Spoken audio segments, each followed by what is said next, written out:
Готов ли си? Да, Как се казвате? казвам се Мирослав Николаев Азунов. С какво се занимавате? В момента съм студент, пета година, корабни машини и механизми. Какво смятате да правите за напред? Ами, за момента моите планове са обвързани с друга държава. Смятам, Канада, доколкото разбрах от предварителния ни разговор. да, Канада, мисля, че там има много възможности за развитието ми като професионалист и като личност. Много по-добри условия на работа, много по-добри осигуровки, всичко ще е много по-добре от тук. Въпреки, че сте решен да заминете в чужбина, вие дарявате кръв, озовахте се на апела на болниците за кръводаряване. Защо го правите? Да, ами започнах да дарявам кръв още в гимназията. Тогава дойдаха, имаше кампания за кръводаряване и казаха, че в началото интересен беше просто чисто да взема извинителна бележка за отсъствията, за да не ходя на училище. Но после през същата година дойдаха отново дарих и след това продължих да дарявам в Техническия университет всеки път, когато имаше кампания и просто стана като навик за мен. Вие сте доброволен кръводарител, не взимате пари. Да, не взимам пари.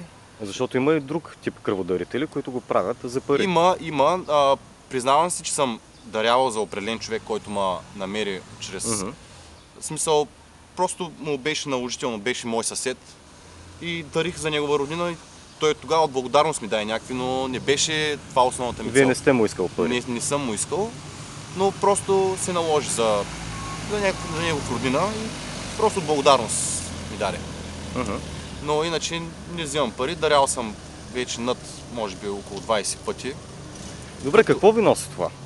Ами, това може би ми носи едно леко удовлетворение, че може би помагам на някой, въпреки че съм гледал доста репортажи за това как кръвта се купува и се продава, но аз вярвам, че помагам на някой някъде.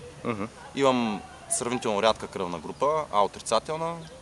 Чисто морална ви е мотивацията? Чисто морална ми е мотивацията, да. Добре, аз ви поздравявам за това, защото наистина е трудно човек в България да открие такива млади хора. Жалко е, че искате да се реализирате в Канада, а не тук. Жалко е наистина, няма перспектива за младите хора тук. С моята специалност, това, което изучавам, има перспективи наистина. Морски специалности те единствени имат перспективи в България, всичко друго е замряло. А как ще коментирате тази ситуация в страната с недостига на кръв и на определени кръвни групи?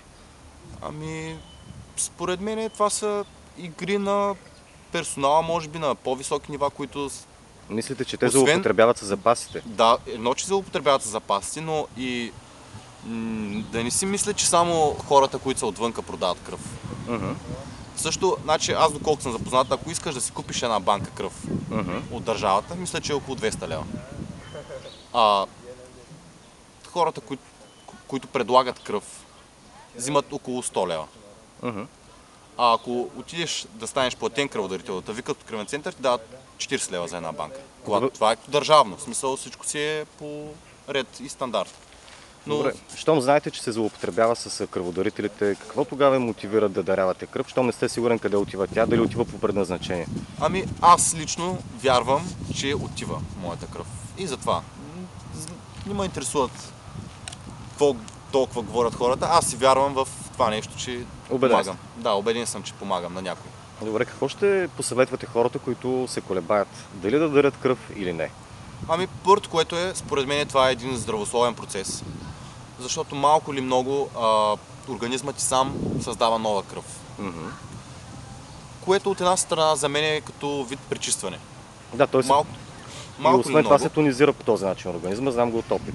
Да, значи едно, че си тонизирам, в смисъл, бъдещи хора, които ще дарят кръв, ще се тонизират организма, ще помогнат на някой, може би, и в крайна сметка не им коства нищо, нито, поне аз като дарявам кръв, нито се чувствам замаян след това, нищо, просто нормален ден за мен, абсолютно нормален ден. Още на същия ден, когато видях репортаж, видях го в четвъртък вечерта, на следващия ден се отзовах да дойда да дарявам кръв. Обикновено дарявам, когато има кампании, но понеже видях репортажа, че имат нужда от кръв и реших да помогна.